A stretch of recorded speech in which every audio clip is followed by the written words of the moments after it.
Bom, agora eu vou falar sobre a aplicação de um problema no R.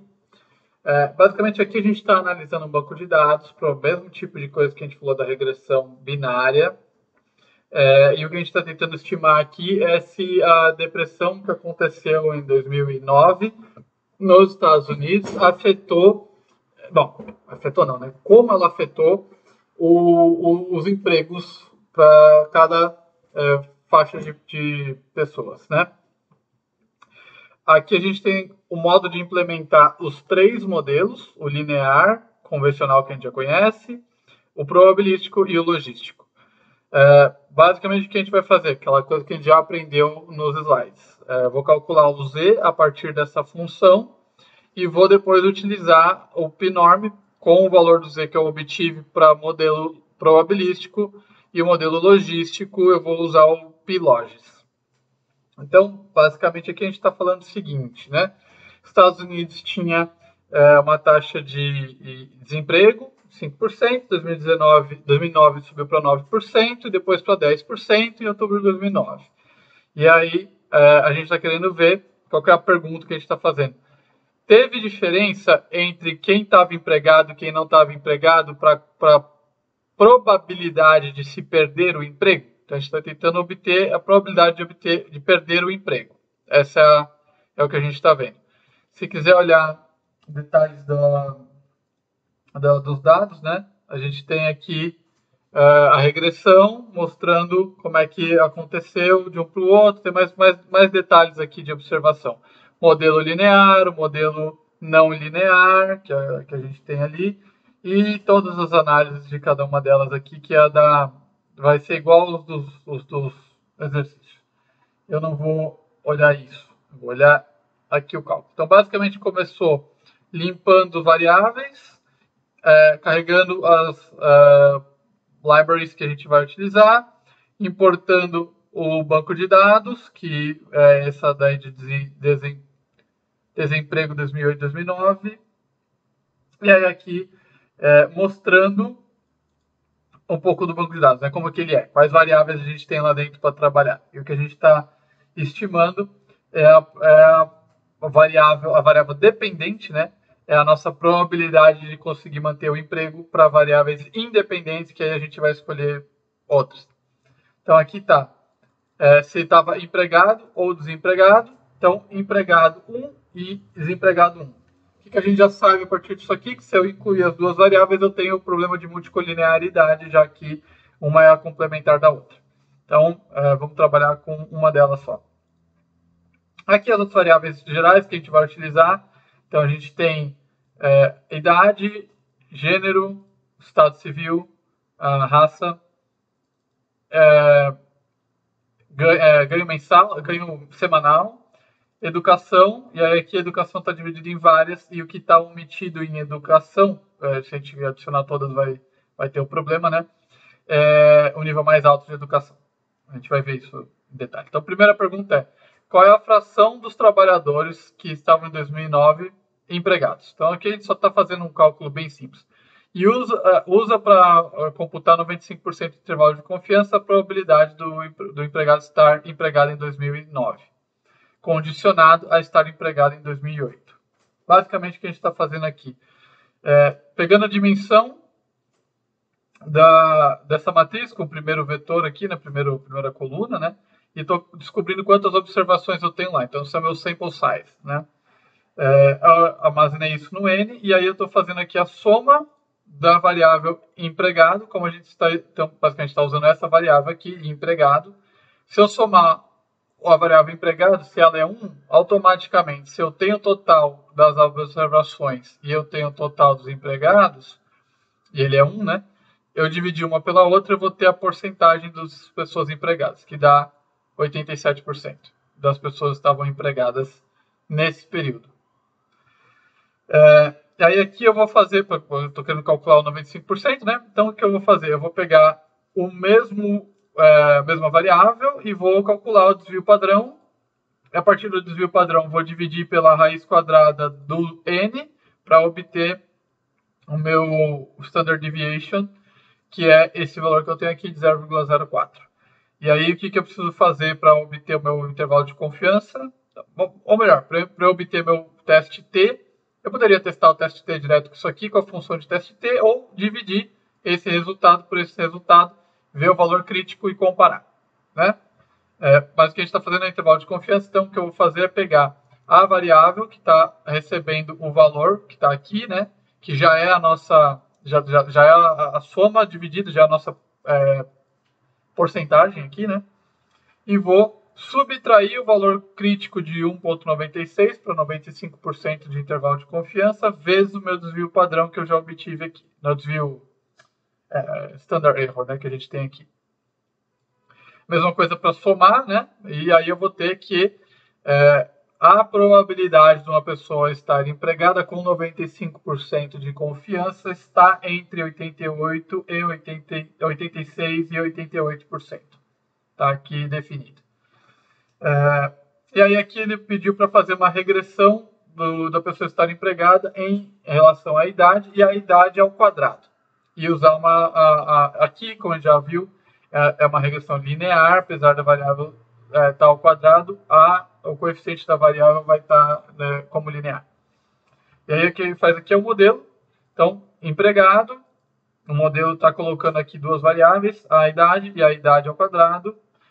Aí a gente vai fazer esse... Bom, aqui está o modelo, aí eu vou fazer a regressão linear do modelo, armazenar nessa outra variável e obter os coeficientes dessa regressão linear através desta função. Por que eu não estou usando summary? Justamente porque eu quero obter porque eu estou considerando, né, a possibilidade de heteroesquedasticity que pode acontecer, e eu quero usar o erro robusto. E aí, para usar o erro robusto diretamente, eu vou usar através do coeficiente esse pacote aqui, e usando HC1. Não vou explicar, mas aqui é o HC1, não é o HC3, tá?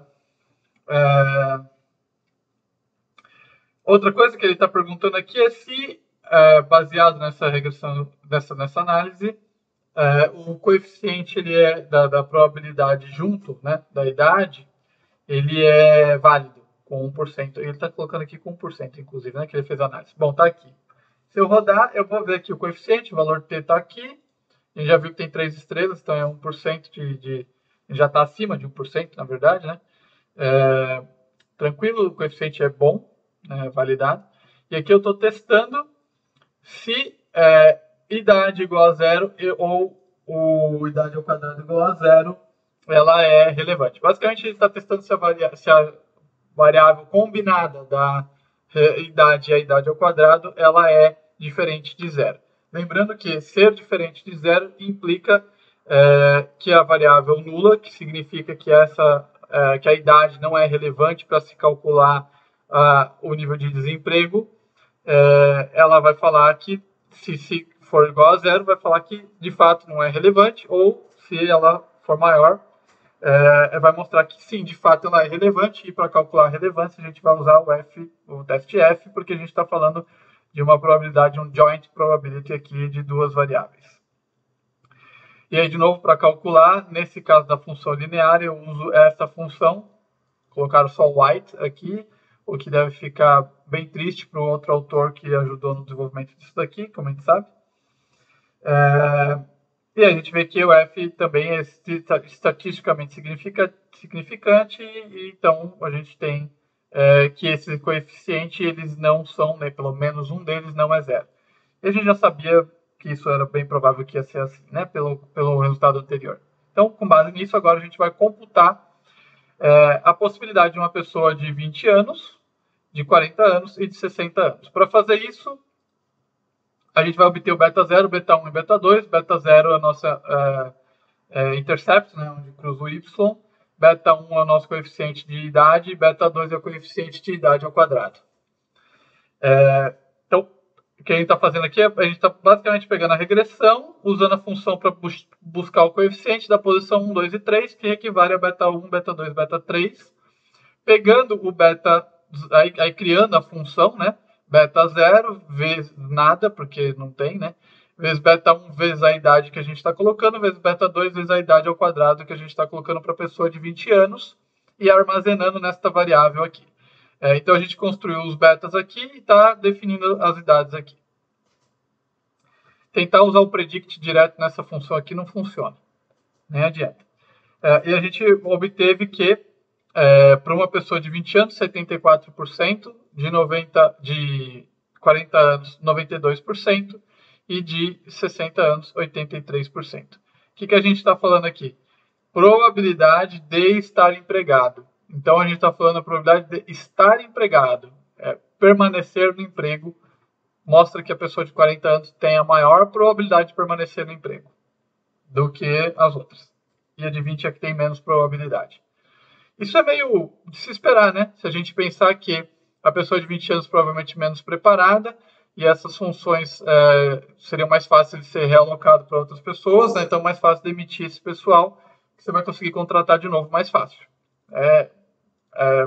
Parece razoável essa interpretação, por enquanto, né? Vamos fazer a mesma regressão usando a probabilidade. A gente está falando aqui que a gente fez a regressão linear, né? Então, de novo, a gente já viu isso como funciona. Aqui a relação probabilística, ao invés de usar a regressão linear genérica LM, a gente vai usar, na verdade, a gente vai usar a genérica agora, né? Que é a GLM. E aí a gente obteve o modelo. O modelo é o mesmo, está armazenado na variável modelo, em algum lugar aqui. Está armazenado já aqui, então usa o modelo e a gente fala qual que é a família da distribuição que a gente está querendo usar. A gente vai usar a binomial, porque a gente está querendo, né, fazer análise de 0 e 1. E o link que a gente vai utilizar é a probabilidade. Então, está aqui tudo que a gente precisa. E, de novo, para analisar os coeficientes, eu vou puxar através dessa função para que eu possa trabalhar com erro robusto. Bom, basicamente aqui já está calculado, né? E a gente tem aqui os coeficientes, e a gente vai de novo armazenar os coeficientes com o mesmo método do anterior e calcular no mesmo método anterior. E agora a gente obteve que, para uma pessoa de 40 anos, a probabilidade é de 91% de se permanecer no emprego. E se a gente olhar, essas probabilidades estão muito, muito, muito próximas. Fazer exatamente o mesmo cálculo para a logística. E aí a gente vai ver que a gente tem, de novo, a probabilidade muito, muito próxima entre todas elas. O que a gente pode concluir sobre essa questão aqui, então? É que o resultado da probabilidade logística e probabilística são iguais. Não mudou praticamente nada. E a linear, nesse nosso caso, ela também está extremamente próxima. Então, ela nesta aplicação também não mudou nenhuma, não apareceu nenhuma diferença. Basicamente, aqui a gente tem aquela questão que eu expliquei nos slides, em que a distribuição em si ajuda para que a função de linear faça sentido nesta análise. Não é que ela faz sentido pra caramba, mas ela é razoável. Basicamente, a gente não está trabalhando com alguns extremos, então isso faz sentido, né? Resumo da ópera é esse. Aqui ele está falando o seguinte: inclua a variável mensuração de trabalho e educação, sexo, raça, status, tal, todas elas aqui na regressão para a gente poder fazer isso daí. Um detalhe aqui é o seguinte: se a gente olhar o banco de dados, a variável de raça ela não está binária, então precisa criar aqui de forma binária, por isso que está sendo feito isso daqui. E ela está sendo calculada binária para se a pessoa é branca receber o valor 1. Qualquer outro caso, 0. Beleza. Está fazendo a mesma questão para educação, né, que a gente está criando a variável numérica de educação. A variável numérica de educação 2, e 3 e 4. Qual a diferença que a gente está colocando aqui o grau, né? A gente está escolhendo aqui o grau de cada uma delas. Também porque na base original não era binário. Mas aqui está se mantendo a mesma lógica de idade. Idade. E eu acho que a gente pode ver isso melhor aqui.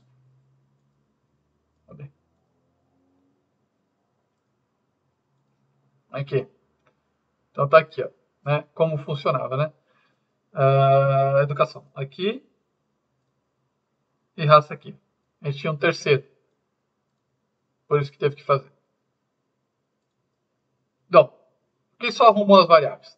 Criou o modelo 2, regressão 2, mesma coisa, mesma análise de como fazer os coeficientes, e a gente obteve um resultado totalmente diferente agora. Veja que a gente tem para 40 anos, 84% de probabilidade de se permanecer no emprego, 69% para 20 anos. Lembrando que aqui a gente está fazendo para uma pessoa genérica aqui, né?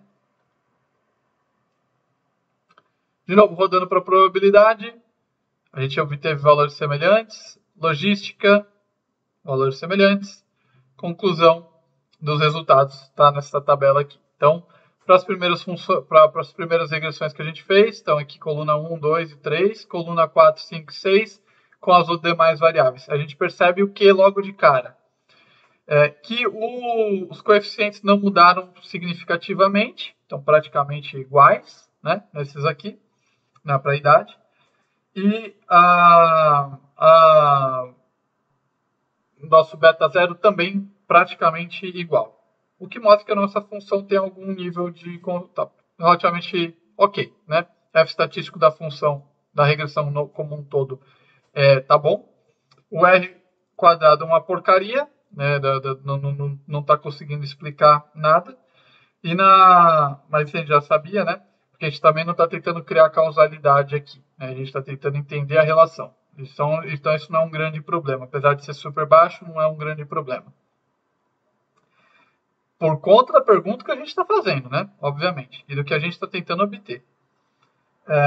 Bom, passando aqui para o próximo, o que a gente vai fazer? Usando a regressão da tabela, vamos discutir as características dos trabalhadores aqui. O que a gente conclui a partir dessa análise, né? Que 40 anos, né, é o pico da nossa parábola de probabilidade de se manter no emprego. Então, sugere-se que pessoas mais novas e mais velhas têm menos probabilidade de se manter empregadas. Porém, a pessoa mais nova tem menos probabilidade ainda do que a mais velha, provavelmente pela questão de experiência, né? Educação mostra que é um nível que permanece assim, quanto maior a educação, mais a probabilidade de você permanecer no emprego. Está aqui pelo coeficiente positivo de educação, principalmente o coeficiente mais alto, né? O gênero, como a gente colocou, não fez diferença nenhuma. Ele não é estatisticamente significativo. E a raça, na verdade, também não é muito, apesar de ter algum nível de significância, não é tão importante assim quanto o nível de a idade, né, que a gente viu que está mais relevante ainda do que isso aqui. Cadê? Aqui. Então, basicamente é isso, a gente já colocou aqui, né, falando que isso a gente já definiu. E essa é a conclusão desta análise deste banco de dados aqui.